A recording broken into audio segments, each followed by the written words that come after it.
দুঃখজনক ঘটনা।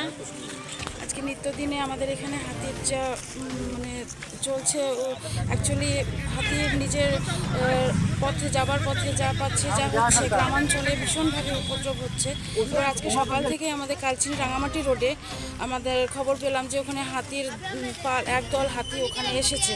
তো সঙ্গে সঙ্গে আমাদের ফরেস্ট ডিপার্টমেন্ট, পুলিশ ডিপার্টমেন্ট সব পৌঁছে গেছে এবং সঙ্গে সঙ্গে আমি নিজেও ওখানে পৌঁছে যাই। প্রচুর পাবলিকের ভিড় ছিল, সেই পাবলিককে কন্ট্রোল করা হয়েছে এবং ফরেস্ট ডিপার্টমেন্ট কিন্তু নিজের ডিউটি পালন করছিলেন। হাতিকে যাতে একটা রাস্তা দিয়ে ওদেরকে যাতে সেই যে এরিয়া থেকে যাতে ফরেস্টে ঢোকানো যায়।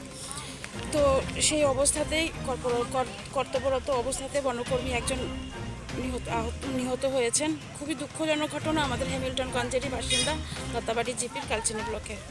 আমরা এখন এখানে থানাতেই আছি। এবার বাকি ফর্মালিটিস যা করার আছে সরকারি তরফে আইন মেনে ডিপার্টমেন্ট আছে, ওনারা করছেন। পরিবারের সাথে দেখা করছেন? পরিবারের সাথে দেখা হয়েছে। পরিবারের সঙ্গে রয়েছেন আপনি? আমরা সকলে পরিবারের পাশে আছি। সমস্ত প্রশাসন এবং আমরা যত জনপ্রতিনিধিরা এবং লোকাল যত লোকজন রয়েছেন সকলে ওনাদের পাশে আছে।